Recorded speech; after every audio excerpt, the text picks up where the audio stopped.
Casual Magic has been sponsored by Quiver, maker of the Quiver and Bolt deck cases and other fine deck holding accessories. Use the code CASUAL on their website for 10% off your order. We're also sponsored by Architect, the premier site for hosting your decks on the internet. I love them and they love me, and it seems like a good reason for you to use them. You can also support Casual Magic directly by going to our Patreon at patreon.com/ShivamB. And now, on with the show.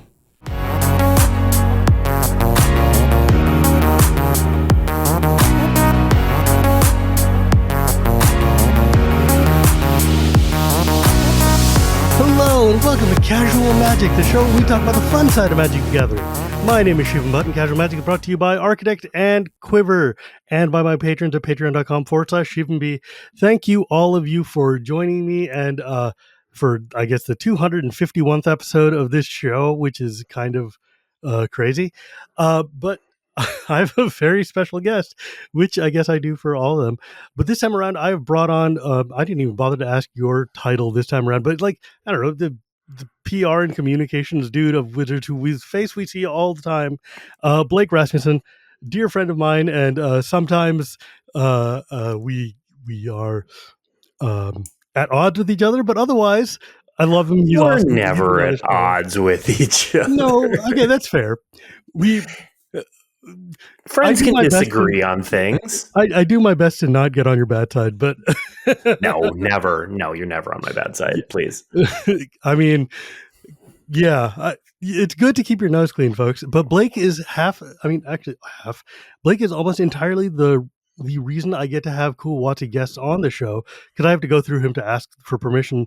And he has yet to say no. So it's been pretty rad. Thank you so much for joining me. The last time you were on this show was a very, very heavy topic about, back in 2000. It was the cards. I went back and re-listened to that after you had mentioned it. And it was a heavy show. It was all about COVID and just awful things, and then it wasn't. It was a good talk, but it wasn't fun and airy. Right, that's the thing. It was a important and worthy chat that I'm glad we had. It is not a fun one that I go back to for it's the name of the show is Casual Magic, but it's not a casual listen. It's it's a little dated at this point too. A lot has happened since then because time is a construct. Because it's been 4 years since then. That's why. Yeah.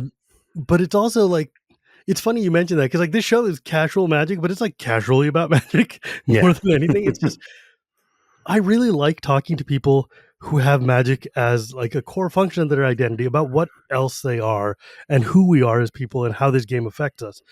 And one of the reasons I wanted to talk to you is because you've been now a wizard for 10 years, which is nuts to me, because I remember when you were hired, and I remember when before you it was Trick, and it was just a bunch of other people, and I'm like, who the hell is this new guy? And it's hard to not think of you as the new guy, even though it's literally been a decade. And that's a fantastic accomplishment, man. Congratulations. Thank you. Yeah, it's and it's funny, it's been a decade since I was hired in the building, but I was a contractor before that. I got my start doing coverage for what we then called Grand Prix and Pro Tour. And I did that, I think if my math is right, for around 7 years.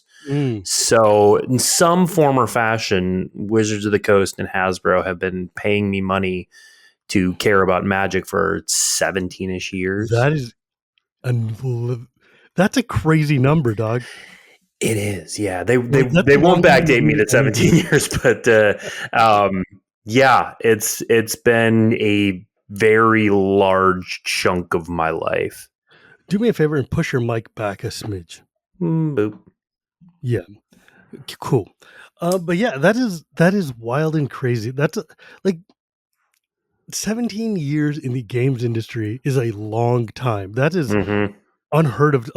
A lot of my friends would have been in 4 companies or 12 companies in that span. Well, I mean, the 7 years beforehand, I was freelancing and I had day jobs. Sure.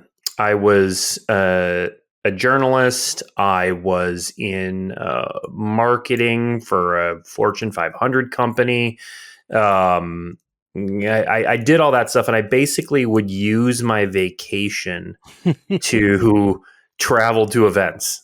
I set aside vacation so I could go do coverage at Grand Prix and at Pro Tours, and that was how I spent my time. And I wasn't married or anything. I Yeah, wasn't it's a taking lot big easier to do that trips. It before you have was so kids, much. It man. was a lot easier. And if I wanted to take an actual vacation, I would add on to my Magic trips because my flight was already paid for, so I might as well. Exactly.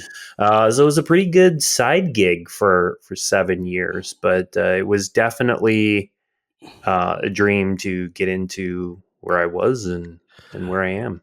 So the thing is, though, the role that you've kind of settled into has been one of the major public faces of Magic, one of the, Hmm. the press secretary of Magic, effectively, Yeah. as in, like, your job is to tell us the good news and the horrible news, and Yeah. also to bear the brunt of the irritation of tens of millions of Magic players.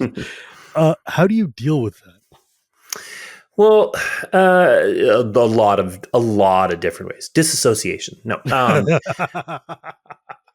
it used to get to me more, but I also think that over the years, a couple things have happened to make it a bit easier. One, these days, I'm a little bit more removed from the day to day. Mm, So my title now is actually director of communications for Magic. So um, that's a big deal. it's great. I love it. It's kind of my dream job. But that means that I don't do as much of the day to day communications as I used to. If you follow me on Twitter, you have there was a time where official news would come from my Twitter account. That Yep. doesn't happen anymore. Um, and so some of that is I'm just not as active in the day to day. Yeah. Some of it is I have been around long enough, giving both good news and bad news that and I see it in the comments. Like, there's a lot of people, don't shoot the messenger. Blake is just the guy paid to tell us about this stuff, and so I think people who recognize me also recognize what my role is and what my job is, and that I'm often not the decision maker. Although um, these days, now that I'm a director, I'm probably involved in the decision making for more things than people would recognize. But that's fine. That's a, I mean, that's what happens when you promoted up the tree, right? Like, Yeah. suddenly you're in charge I of at least things. I at least have a say. People come to me and ask me, like, how do you think people will react to this, or how can we make this better so that people like this more, or how can we fix this because people don't like it, that sort of stuff. Yeah. But I think also culturally, certainly in the gaming and Magic community, there's been a pushback against attacking employees individually, Yes. which has been really great and really nice to see. And I think we've done some work in that space that has helped. But I do think it is a larger cultural shift where, Mm. it certainly still happens.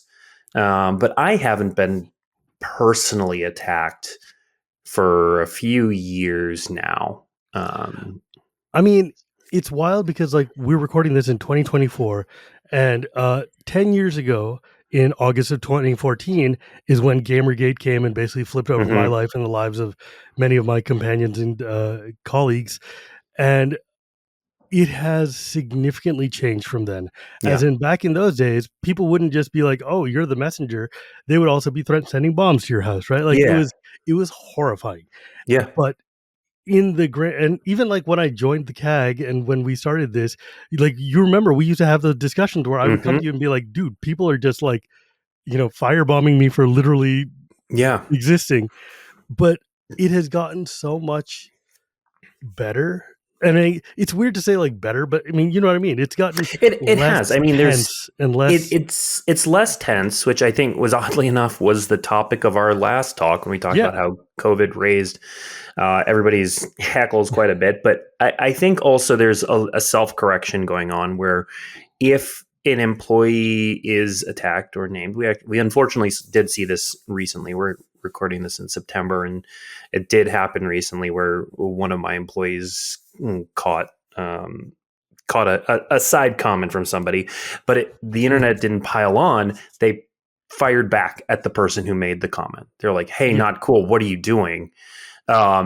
And we see so much of that now, Yeah. where people recognize how toxic that behavior is, and so it happens so much less than it used to.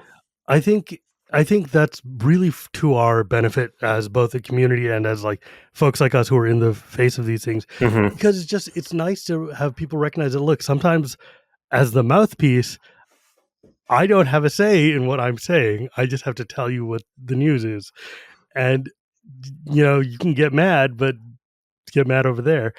But it's sometimes like, I don't know. I don't want to get too self pitying. We've done that road before. Um, But it's it more, raises something I said, and I'm sure I said it in that because it's been a mantra of mine for a long time. The other thing that helps me not take anger or anything personally is that I see the community getting upset about things as, yeah, it's not good, but it's also not bad because it means they care.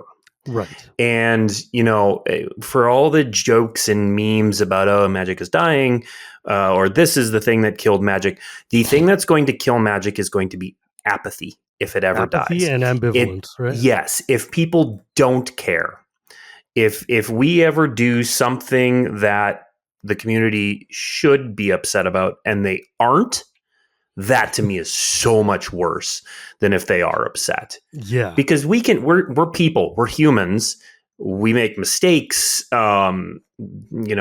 wires get crossed, miscommunications happen, and we're never going to be perfect. And so if something bad happens and people say such, like, we want to hear that, I don't consider that a bad thing. It's all feedback, and it Yeah. helps And us it's be like, look, better. we need to know. We need to know what the audience thinks. We need to know Yeah. what the customer base cares about. And like, I mean, not to bring up your colleagues in the D&D group, but yeah, they had an issue, and the audience, the fandom was like, hey, we would like to be able to use our 2014 D&D books in this app. And to your credit, D&D was like, okay, we heard you, we'll fix this and we'll let you do the thing you want to do. And I like, WotC of old would have definitely not bent like that. So it was really kind of heartening to see consumer feedback so quickly, and then developer like acceptance of that feedback and changing on like such a, like, WotC is a very slow ship to move. And It can be, seeing yeah. the and seeing that kind of like response from the D&D team was very I appreciated it a lot. Hmm. And I was just like, oh, you guys have responsively understood, and instead of fighting back, you've been like, oh yeah, great, we get it, this is what you want, okay, fine, we'll give it to you. Hmm. And it worked. It was really nice to see. And that sort of thing goes hand in hand with what we were just talking about with, uh, I don't want to say the internet's it's kind of a less vitriolic place than it used to be. Yeah, I And mean, when we get like constructive feedback is great. Angry screaming and yelling, not great. I But think that's a big part of it. People have learned to actually explain what the problem is in a way yeah, that can be understood, instead of just being like, you jackholes have ruined everything. yeah. Like, tell me what. That So, still exists. yeah, of Don't course get it me does. wrong. Oh no, But if you've seen my Twitter, yeah, you know what people say, yeah. say to me on the daily. Uh, the funniest thing in the world is when I was literally unrelated to anything happening in this one particular sphere of magic, and I'm still just catching strays. I'm like, I'm Yeah. literally not in. I'm. Why is modern my problem? And like, I don't make the cards, man. Uh, yeah, I don't know. I don't know. Sometimes people are just like, there's the easy target. Let's go there. Oh, good grief. Sometimes that is the case. But like, Yeah. you've had a direct view though of the community over the past 10 years, Mhm. and it has changed a lot. Like, Yeah. it's gone from being very it was very spike heavy, very like pro tour focused, and very like tournament heavy into being much more commander focused. We had a large 5 years or so of like deep Vorthos lore, folks. What have you noticed in your tenure being like in communications? What do you think the audience is now? Like, how has it changed since you started? So some of this is what I'm my the observation I'm going to share is some of this is going to be colored by what we could see from inside the building, Mm, because we're not omniscient. We don't know all, and so some of it was our view, and then some of it was the changing audience. But I think 10 years ago there was a much bigger focus on competitive Magic, and playing in tournaments. mm, And viewing that as sort of the end all be all, um, and that was not only how we viewed it, but that was a lot of how the community viewed itself too. 10 years mm. ago was Commander was still a younger format. Yeah, It existed, but we were but still it getting was pushed out of GPs.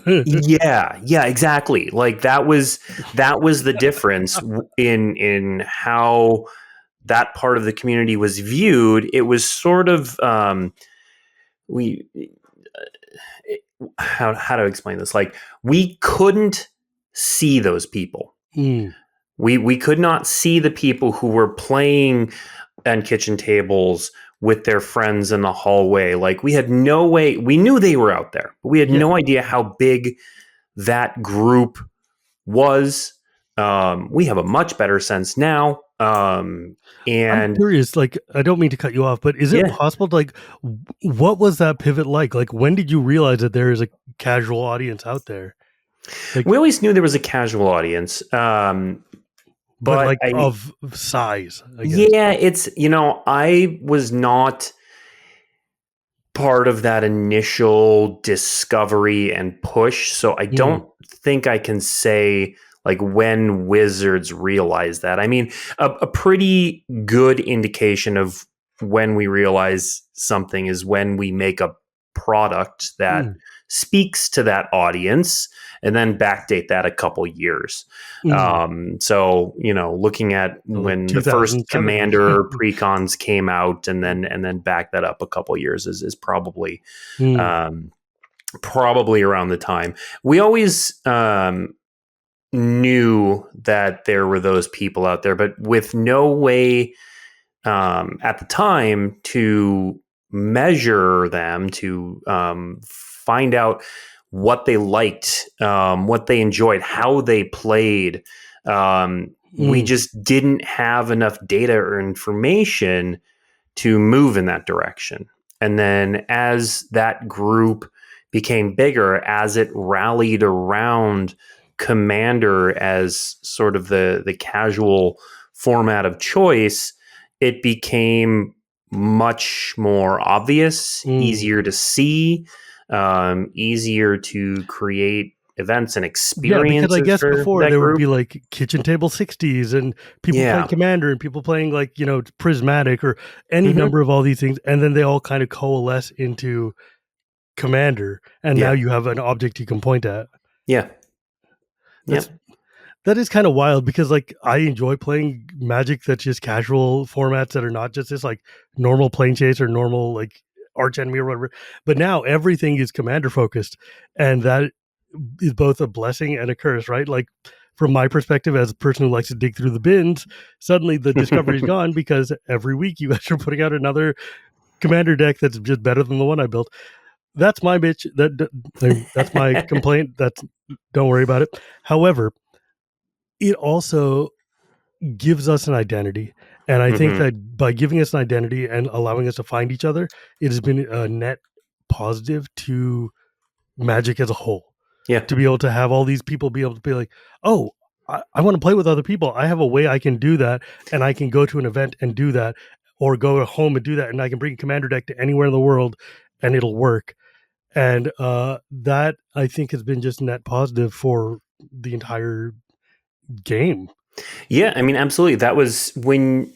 when you are not playing by tournament rules, when you don't want to be competitive, yeah, you show up at a store and you're like, yeah, I got my 60 card deck here and I'm ready to battle against somebody. And they're like, oh, well, I have legacy. What do you have? Well, mine's only standard stuff and a little bit of extended, we'll call it at the time, because I'm Yeah. dating myself. And it was just so hard to have that common experience that you could walk into any store until Commander really started taking that place, so that everyone at least had a Commander deck ready to go. In 2011 in Worlds, when the first big event I came back to, I had my Elspeth versus Tezzeret dual deck. That was the only deck I had at the time because all my other decks were from 1992 or whatever. Mm-hmm. And I sat down to go spell slinging against Wizards employees back when they used to do that. And I sat down to play against Was this one in Rosewater. San Francisco? Yes. That was the first Pro Tour I ever covered. That was the first Pro Tour level event I ever covered. That was the event that I came back at. That was the event Nice. that Prof came back to Magic at. That was like one of the defining moments of modern day Magic fandom is so many of us came to SF to Worlds to hang out and learn about it and everything. Yeah. But I was sitting, the reason I bring the story up is because I was sitting down. Actually, Reed Duke taught me how to draft at that event. That's how important that was for me. But I sat down to play with Rosewater, and I only had my Elspeth deck. And he's like, "What kind of deck is it?" I'm like, "Vintage, I guess. I don't know. It's a dual deck." And so he pulls out the vintage deck he's got, and I've got this dual deck, and I'm like, This is not going to work. Yeah. I'm going to get Lotus out of the existence. But luckily now we have vocabulary to define. I'm not playing competitive play. I would like to just play fun time Magic. Mm-hmm. I wish Unsets would be more popular so that we could do that. But I try. I keep trying. Someday Commander will let us. Hopefully. But have you like the rise of Commander though has been like ups and downs for all of us. Like you get this feedback directly. What has the audience like feedback been like for Commander? Because obviously we know it's growing. We know it's getting bigger. We know it's popular as hell and people love it. But if you go online every day, you would think that Commander is a dying format that has both killed Magic and is being killed by Magic. So like, well, so I don't, Commander's gotten so big at this point that it is now another one of those things where it is it's a family of we refer it to it's a family of things because we refer to it as the monolithic Commander in the same way we used to talk about playing Magic or playing Standard or whatever. We use it as a blanket term, but really you have to think about what the player motivations are, what they like and enjoy. And I think one of the core tenets of why Commander is so popular is self-expression, is the ability to shape it. And this, I mean, honestly, it goes for Magic as a whole. Magic as a whole really has leaned into self-expression, but it's really very evident in Commander because you get to pick your general and your commander and it's your general. I'm dating myself again. I still say that, man. I still say it. And not only that, but then you pick the type of art you want. Do you want like an extended? You want this portrait, your basic lands, and it says something about you. I didn't used to be that kind of player. I was very much the like win tournaments kind of player. But then as more options came around, I found things that I grabbed onto and gravitated towards. And now I almost purely build my Commander decks based on aesthetics. Yes, 100%. And this deck that I'm working on right now, I've been building this white-black like life gain deck. And my lands in it are, let me just really quickly pull you. Like, that's the thing. I think you're exactly right in that people have, even like when the pro players start playing like Commander and stuff, you're like, Kibler's like, I'm only building this deck out of cards I played at Pro Tours, Yeah. Like, for instance, this white-black deck, you can't really see, but I'm using the foil Theros lands, but they're all in Japanese. I can see them. Yeah, they're great. They're Japanese foil Theros lands specifically. Very and that's the core part of it. I have multiple decks where I've been very specific about the lands I want and these types of treatments, and it that I think is sort of, going back to your original question about how things have changed. There's just so much more self-expression in Magic. Yeah. And we've leaned into that. The whole point of the Booster Fun era was to facilitate some of that, to get people the tools to get people more tools to express themselves through how their decks look, how they play, how they collect. Um, it leads It gets a to little overwhelming though at times. it does, and it can.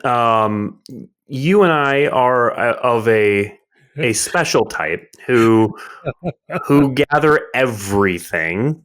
Yeah. Um, I don't think that is typical behavior. Now, that said, um, it's definitely something we're aware of. That's a whole other topic, Yeah.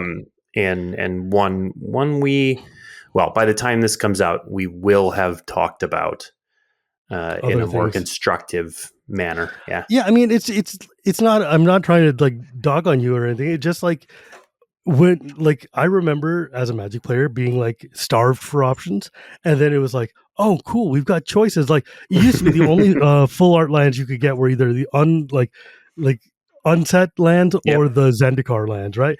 And now every set's got full art lands, and I'm like, Hmm. what do you, I'm just drowning in choices here. Mind you, the only lands I actually need are the full art ones from WoW, the Wilds of Eldraine, the ones that are Yep. paper cut lands, because The they're paper the cut best ones. Yeah. lands. My kids love those. They're my hands down my favorite. But that being said, though, it's like I just replaced 5 cards in this deck with Asterion Secret Lair because Hmm. they were just cooler looking for, Yeah. they were thematic for the deck. It feels a little bit like you're gonna sit down at a table and you will people will put out their commander decks for the card, and you'll have no idea what's going on because the cards look like everything. And Yeah. I think it's amazing. I think it's like, don't get me wrong, I am the target audience for Secret Layers. I love this stuff. I adore having customization and choices, but I Hmm. also feel for people who are not at my level of obsession and are just Yeah. sitting there going like, I just want to buy a pack of cards Hmm. and I don't know what the hell I'm doing anymore. Well, I mean, if this wasn't my job, I have 3 young kids. Yeah. I work full time. The kids go to school. They're reaching the age where all the activities start. I Yeah. just wouldn't have enough time. Um, I'm Yeah. very fortunate that my hobby and my job are the Venn diagram is pretty close to One a circle, full circle. but so yeah, we're aware of that, and we get it, but at the same time, um, people are hungry for those customizations. Yeah. We talk about this with Universes Beyond, where the first time that Universes Beyond really clicks for people is when we do their favorite thing, whatever that thing I didn't buy it is. until Street Fighter came out, and then I was like fully on board. Exactly, and that's and that's part of the reason we make so many diverse experiences is because we really do want Magic to be for anyone who wants it to be for them. To have something in the game or several things that you're like, I like that, that, and that, and that's what I'm gonna do. Yeah, I think there's a bit of transition shock that a lot of us old timers are dealing with, which is we come from an era where we're collecting all the magic cards. Mm-hmm. We're buying every magic card. Every magic card is for us. We're going to do this, into a new era where it's like, I can sit this set out. There'll be another set in a few months, but it's just like we don't have that gear to be able to shift backwards into, you don't need everything, and it's fine to just pick and choose because we're just trained that, oh, if I don't have these things, it's going to be bad. But that's like a transition I've personally finally figured out and managed to get through. And I'm like, okay, maybe I can start being more choosy and not just like drown myself in cards all the time. My wife would certainly appreciate that. But God, dude, I have so many cards in this house. It's not even funny. But the I had a point. I was going to make about, because like I think customizations is the way to go as opposed to only available original cards and secret layers. But I think we've even talked about that previously, which is just like as long as the cards are available, then let people get whatever skins they want for them. But Mm-hmm.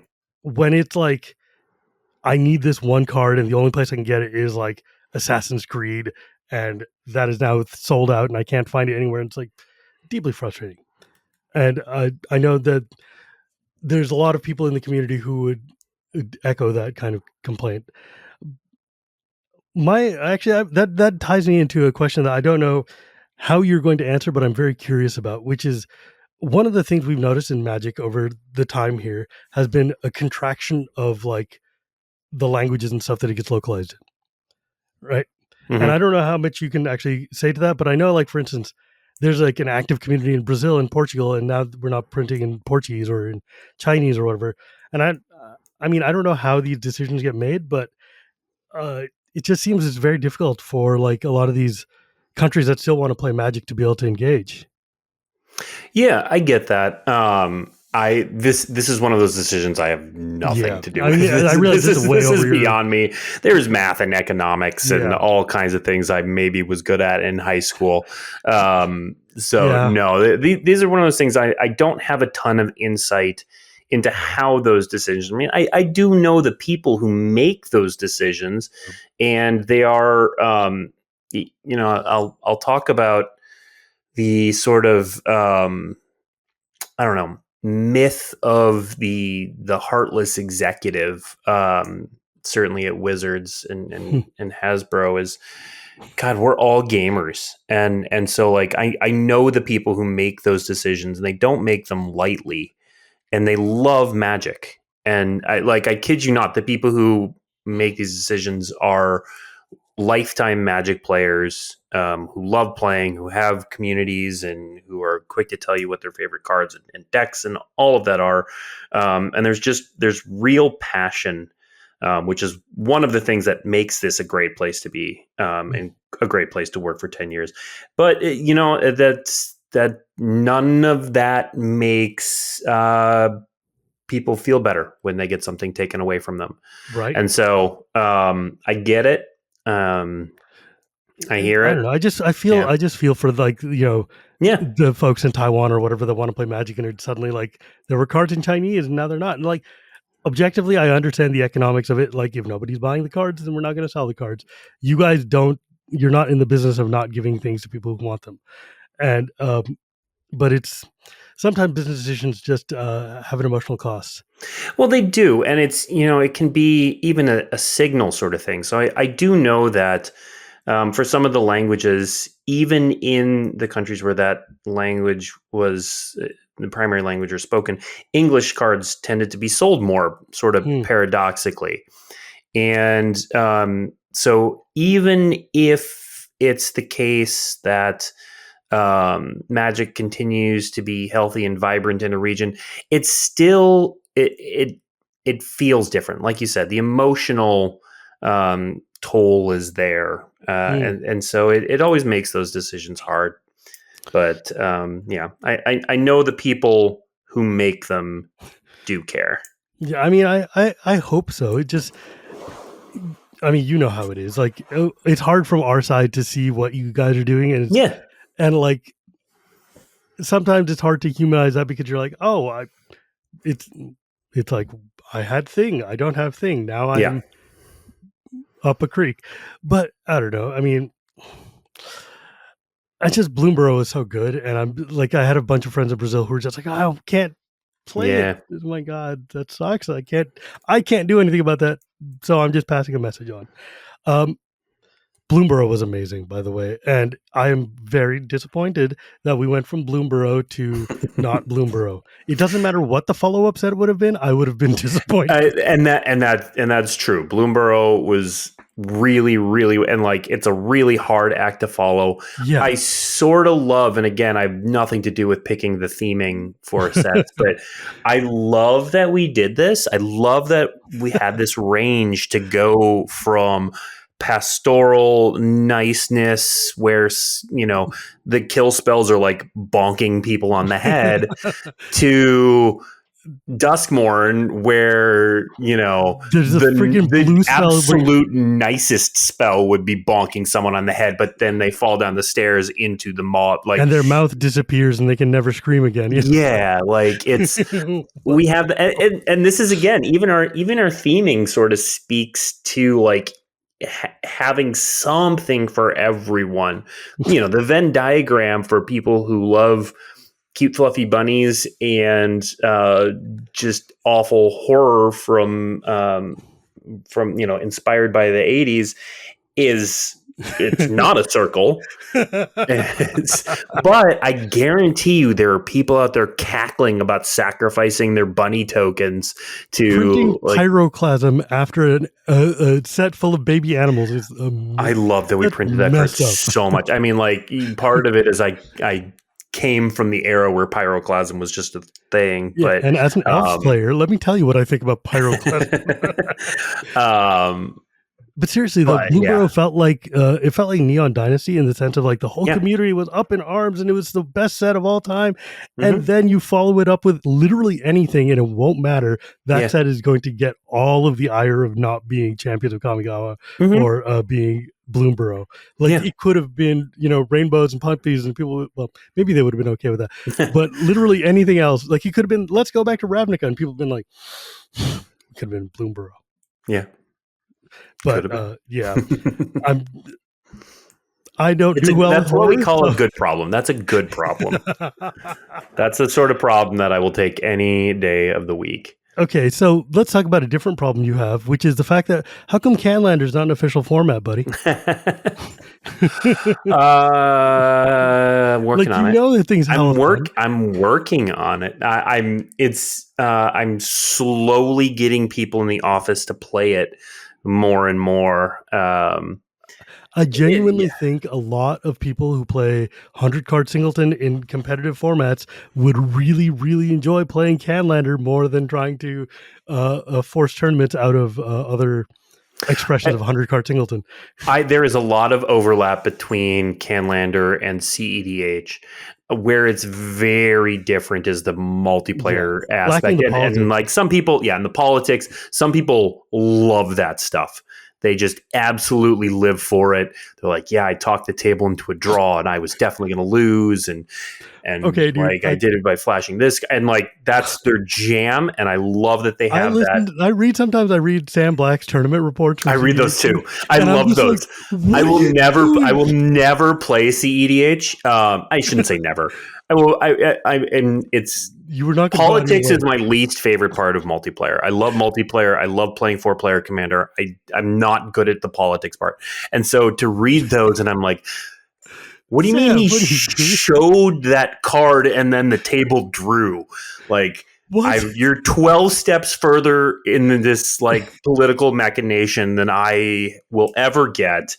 I love reading that stuff, though. But I think the funniest part to me is like competitive players and casual EDH players were just looking at that and going like, what in the hell is going on? And all the CEDH players are like, genius here. And I'm like, what? No, this is not what... Sam Black is one of my favorite follows for exactly that reason.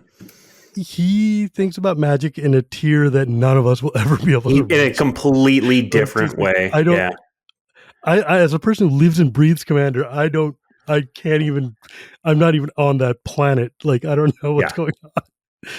Oh, but God, dude, CanLander though is like, ever since Wheeler and Serge introduced it to me, I'm like, oh my God, this is just, it's like having pre-built cube decks or like just playing vintage Singleton, and it rules. It scratches that different itch for me. I was talking about, I was being specific in saying I build my Commander decks based on aesthetics. When I need to scratch that competitive itch and do something just mean or efficient, or like to play cards that I love that I would feel cruel playing in Commander or whatever, right into Canadian Highlander. Like I have, I picked up a time twister a little bit ago, so I immediately built like Sultai punish you for drawing cards, like Leovold, Underworld Dream. Narset, Oh god, Leopold. yeah, Sholdred, Bowmasters, all that kind of stuff. And the deck was good. Like I top forward an event with it. I still have it. I said was. It's still built. But yeah, that sort of stuff. Like I built it when Leovold was legal in Commander. I built that deck. I played it once. I destroyed everyone. It wasn't fun for anyone. And so I set it aside, but I loved the card Leovold, and it had no place anywhere. And Right. CanLander is this place where all of these cards have a place. Yeah. They have to reach a certain power threshold because Sure. you're playing Moxes and Time Twisters and all of that sort of stuff. But if you meet that sort of threshold, go to town. Like, Yeah, dude. And it's like the rule zero is already there. We're here to win. We're here to beat yeah, each other. yes, And I don't feel bad about it. Like I yeah. can just go and jam a turbo mono black hand destruction, land destruction deck, Mm-hmm. and you're just going to take it. Right. Yeah. And you're gonna die with my And I may even be like impressed with like that was Yeah. sweet, dude. Like, Right. yeah, I lost terribly, but I don't know. It's just it's like Chandelar for me, which in the sense of like Wheeler and I have been picking up like bootleg versions of Chandelar and playing it for the past I know few months. I've been watching some of those streams. Yeah, It turns out playing Magic and beating the hell out of the AI is really, really fun. It's really fun. I love Chandler so much. Dude, the last deck Wheeler was playing had the only win con was Underworld Dreams, and everything else was like 4 Mazes of Ith and 4 Abysses and 4 like just all this just heinous stuff that you would get you driven out of a store and then out of your town. And you're just like, guess what? The computer's just going to sit there and suck it up and deal. And you're like, this is the way I can do it. Magic where I can just use it as a punching bag. But that's why I like CanLander so much, because like these decks are powerful and they're like mean and they're incredibly fast and incredibly fun, and nobody feels bad because you're like, oh, I'm just going to use that deck and build that deck next week, man. It's like it's going to be awesome. Yeah. I really want to see it on Arena, or at least some semblance, even as a one-shot event. That would be so sick. Here's the top 10 CanLander decks. Let's go. Man, that'd be so many cards. That's top 5 CanLander. Yeah, I mean, Gladiator scratches a good deal of that itch. I enjoy Gladiator. I enjoy Gladiator, and it's getting bigger. Like with the Arena format, I actually play the most is Timeless because it has that same vibe, and you get to do weird, powerful things, and and Gladiator gets to do some of those things too. It's not Mox land take the unless you're playing a lot of but, Oracles of the Alpha, right? Like that's stupid. Well, I hate that card so much. I love that card so much, dude. After I got stuck in a stack of somebody with 13 friggin' time walks on me, I was like, no. No. When that card first came out, I built decks just to do that. My win con was just I would attack you with Oracle of the Alpha 10-ish times and tirelessly time walk through that. Oh god, dude, printing that in Mystery Boosters 2 is hilarious to me. It's amazing. Dude, I am so excited for MB2, which will have had come out already by the time this airs. Yep. But in Vegas, I am hoping that I get the chance to jam as much of that as I can, because I love playing White Border. And so actually, I'm curious about that. What has been the feedback like? Because I know Mystery Boosters 1 is literally the best product Wizards ever put up. So it would seem to be fait accompli that you guys would make another one. So was it like, what is the internal vibe on like things like Mystery Boosters? Like, do you guys like that? We love it. It's it's one of those things. Again, the people who make these things are just, they love Magic. Like one of the guys behind Mystery Booster 2 is like, yeah, we're doing White Border. This is happening. Nobody likes White Border. I don't care. We're doing it. I like White Border. And some people like White Border, but it's just that love of the history of the game and finding those just weirdo things that live in sort of a niche of the community, being like, "Yep, we're doing it in this product.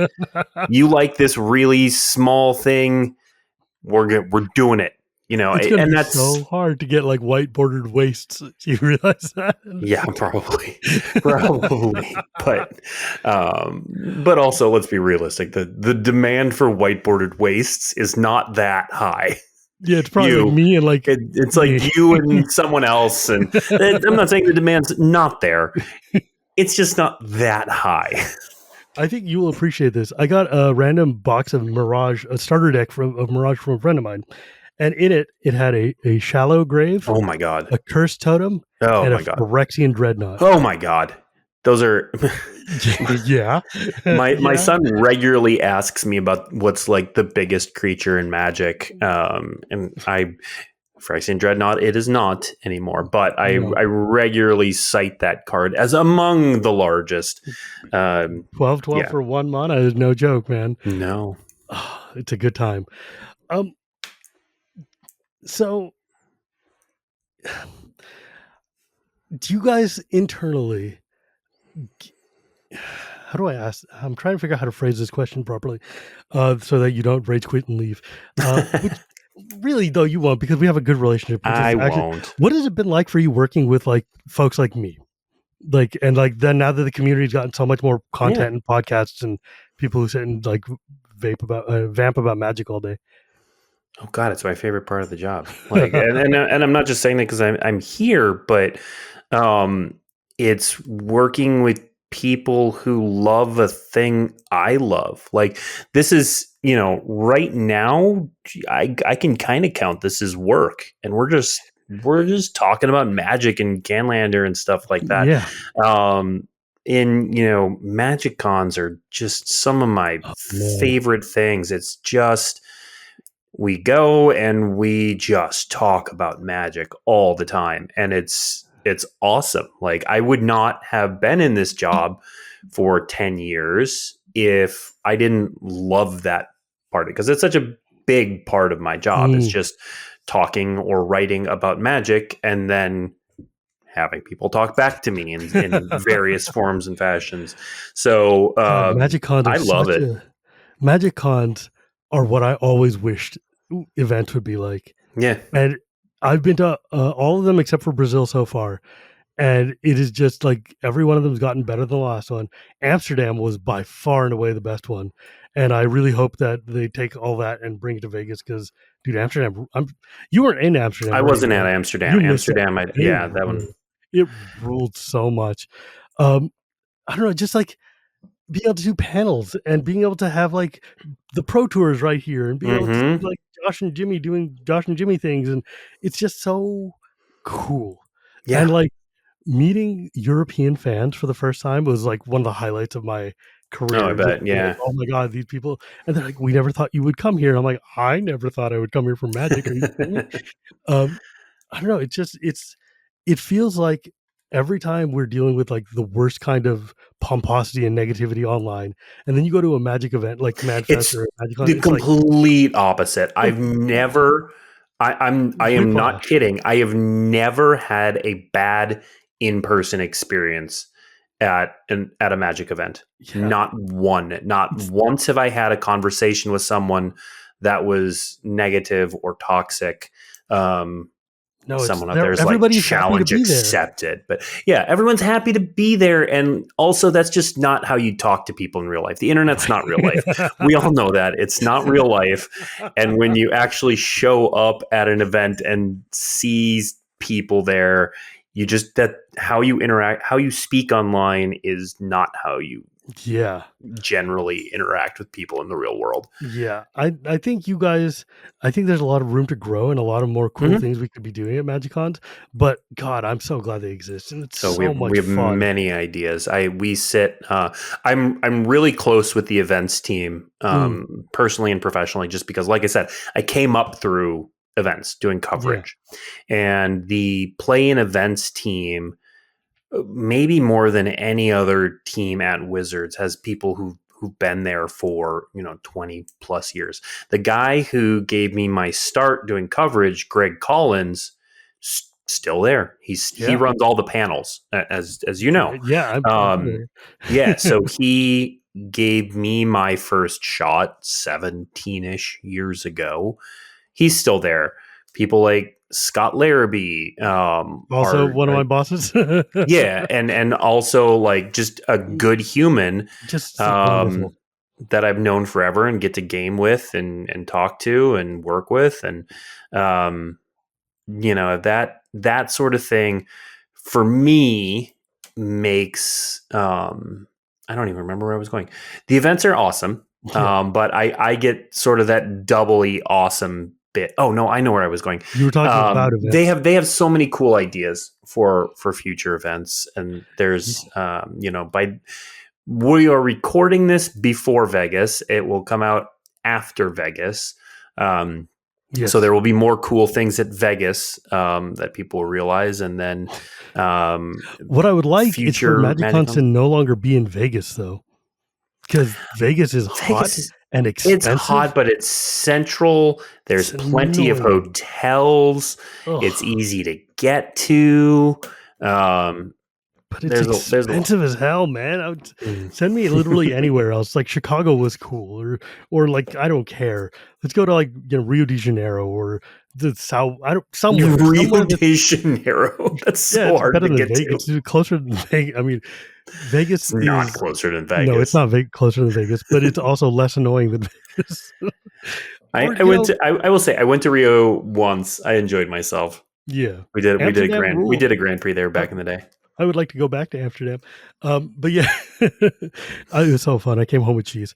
Um, I don't know, man. I think like Magic is really, really doing a lot of good things right now, and I'm just worried that we will get the flood of products and the flood of kind of like people trying to figure out where we stand in Magic anymore is going to imbalance that. But I think that when you do an in-person event or play like I like to tell people, the cure for talking about Magic is actually playing Magic, Yeah. right? Like once you start playing and hanging out with people, suddenly you're like, oh, this is all just time being The blown on the rest of internet. it's just I don't want to say it's just noise because No, that because underplays it a little there's bit, but serious points it's there, but it's yeah, like, yeah, yeah.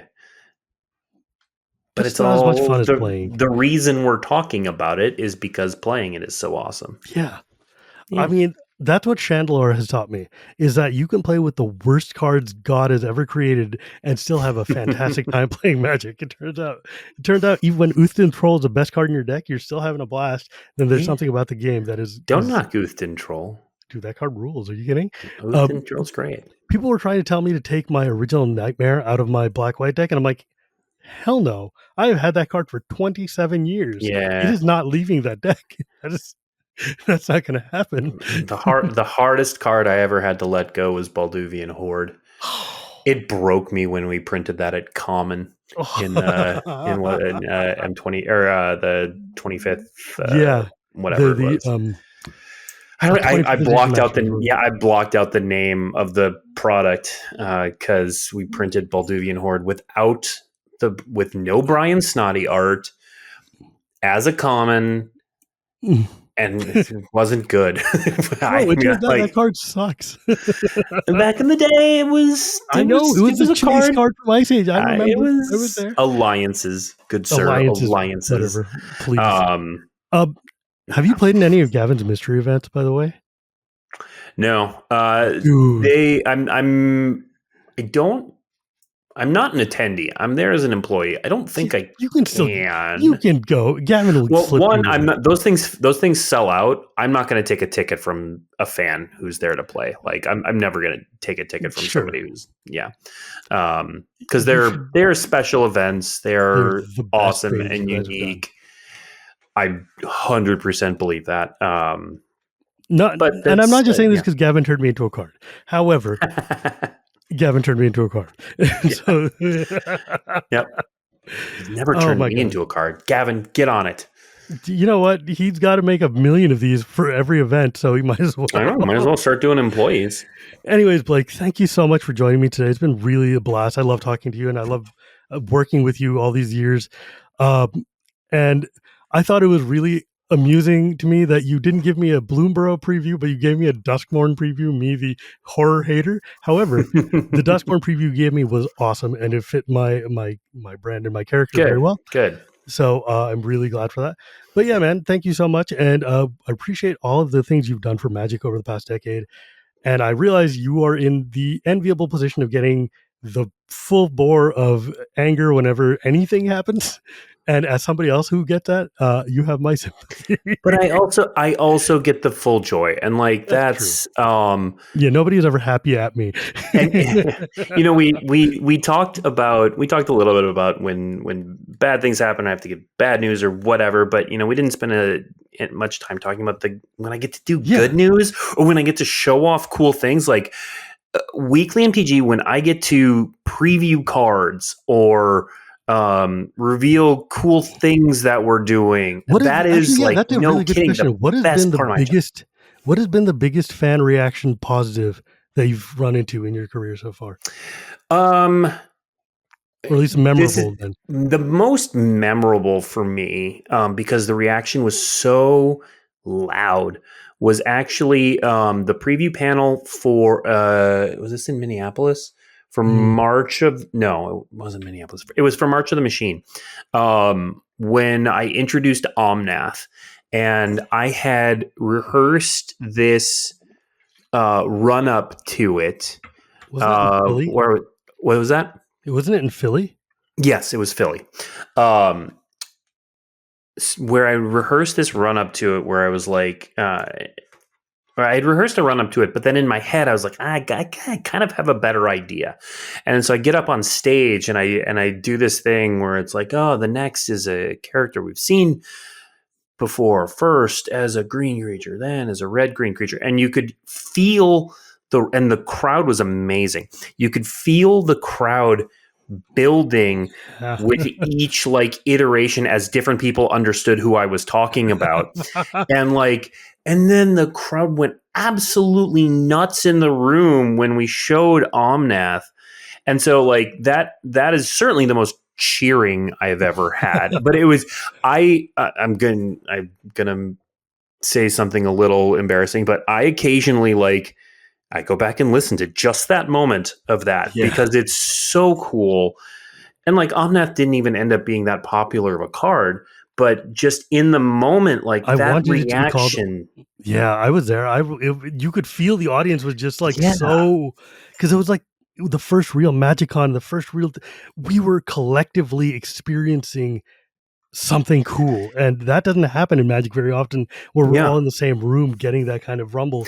And we hadn't done many preview panels by that point, so it was like still kind of a new experience. Like the room shook. Yeah, it was so cool. I just wish you called him Omninath, though. So that one was probably the absolute coolest. I don't know. Since we did start off talking about my tenure, like I'll talk about some quick hits of like things that are super memorable and that I've loved the reaction. Introducing the first Modern Horizons set with Cassius Marsh, which was like our first sort of foray into really using celebrities of some kind, and he's. Yeah, I've played Magic against him. Cash is great. Terrifying. Cash is great, but he does not he does not screw around. Yeah. There's another football player, Leonard Williams, who's been on a couple different shows. He's a Seahawk, and I've played Magic with him a bunch. But yeah, he was basically taught to play Commander by Cash, and so all of his decks are like just insane. Yeah, I've gone off track here.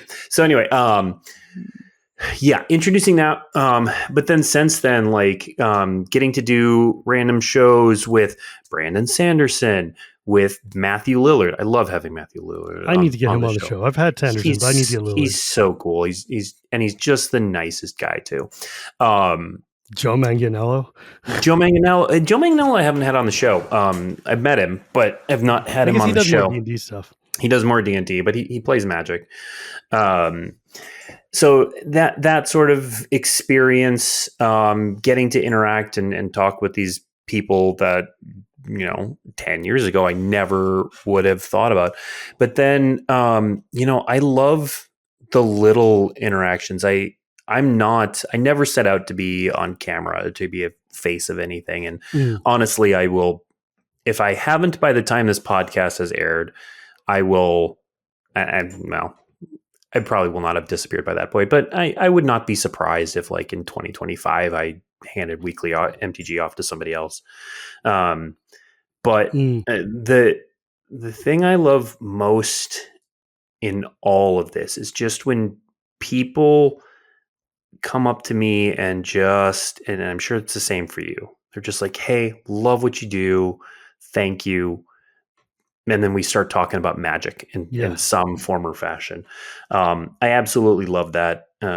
My my favorite interaction like that was my wife got hurt once, which was that's not the story doesn't start out great, but she hurt her hand um, when she was pregnant once, and so we had to go to the emergency room, and she's getting like intake. She's fine, but she has to get everything taken care of, and she's pregnant, so we need to be extra cautious. And so there's a doctor doing intake, and he just kind of keeps like looking over at me um, as he's talking to my wife. And finally, he goes, "Do I know you from somewhere?" I had never seen this guy. And I'm like, I don't think so. And my wife, who loves this kind of thing, her face lights up and she goes, "Do you play Magic the Gathering?" And he's like, "You're Blake Rasmussen." Okay. But I've settled into being in front of the camera and on stage and that sort of stuff. It was That is never my awesome. MO. Like, I almost went into TV journalism, and then I was like, I don't want to be in front of the camera. But at any rate, what makes it Oh, great is that they're all such genuine, happy reactions, and that we immediately have something in common wherever right? I run into somebody Yeah. in this situation. And it's just so cool. And it is I'm in my dream job. Before I started working here, I didn't work at any company for, I think, longer than 2 years. And so to That's have been amazing. here 10 years and to have been involved with the company for 17 years, um, I love the people I work with. I love what we do. I love that our goal is to make people happy. I just, yeah, I love what I do. Yeah, and I can already hear people are like, "How come you're not grilling him about Nadu?" I'm like, "Dude, this guy doesn't make cards. Chill." It's like, fine. There is a time and a place where I'll be happy to be grilled about things, but I also I like to made come on and just talk about happy things Yeah, too. it was really funny. I met Michael Majors for the first time in Amsterdam, and I walked to him. I'm like, "So what's the deal with Nadu?" And immediately he's like, "What is the temperature of this conversation going to be?" And I'm like, "I'm a commander guy. I'm not a modern guy. I'm just joking around. Your friends know me." And I was like, Yeah, "I'm super sorry. I totally whiffed that. This is not the weekend to be joking about because this. it My bad." takes 10 years for someone in the magic world to finally, like, no, it's hard to deal with, and this goes outside magic too, just to deal with the masses, because you don't know what's Yeah, coming. I've been through enough different versions of the Nadu conversation, yeah. of various other ones, to kind of have a sense of where people are coming from and For me, what it comes was just next. it was a little eye opening to realize that, oh, there are people within Wizards who do not know who I am still, and thus are not prepared for me when I come up and start talking to be like, oh, Yeah. okay, I know what you've been talking about. It's fine. And I had to recalibrate how I interact with people because I'm like, I cannot just make the expectation that I'm going to be known. But I, yeah, it was I funny. never, I'm going to tell one more funny story just because it Yeah, reminded please. me of something. But so Steve Sunu was I my love Sunu. first co-host on Weekly MTG. Steve's great. But in the interview process, so whenever I interview somebody, my first question is usually some form of like, and it's not qualifying or anything like that, but it's like, "Hey, what's your background with Magic and gaming, just to get a sense of like, do they know Magic? Do they not know Magic? Are they gamers? Are they not gamers? Etc. But with Steve, I walked in and I go, "Hi, my name's Blake," and he goes, "I know." and that immediately told me everything I needed to know about Steve, and it was 100% accurate. Because what can you say? You're an all-star. That's a joke just for you, Steve. But yeah, like he knew Magic, obviously, because to know who I'm known in just this little corner of the world, and I wouldn't trade it for anything. That's amazing. All right, man. Well, this is normally the part where I would say, where can people find you? But literally, if you don't know how to find Blake, then you probably are new to Magic, and welcome and thank you for joining us. but literally go to anything that is ever related from the official Magic voice. You will find Blake. He is not hard to find. As for me, you'll find me at Gear Pretty Gears. You'll find this podcast anywhere podcasts are sold, or at YouTube every Tuesday, thanks to my editor, Dan. Or you'll hear me on Shivam and Wheeler Love Magic, where me and Ben Wheeler decided we wanted to talk about every single set that's ever been made for hours on end, because that's the type of thing we like to do with each other. And so, and that show's been doing amazingly well. It's super, super fun. We've been doing live shows at every MagicCon, and it's been amazing. And it turns out people just like listening to us talk about Magic. Just like talking about Magic. It's for great. Like hours, it turns out. Yeah. And you can hear me on the Chronicles of Dragonlance, because my other big love is Dragonlance novels, and I like the sound of my own voice, so I have 3 podcasts. But remember, my friends, it's not magic without the gathering, and we'll see you next time.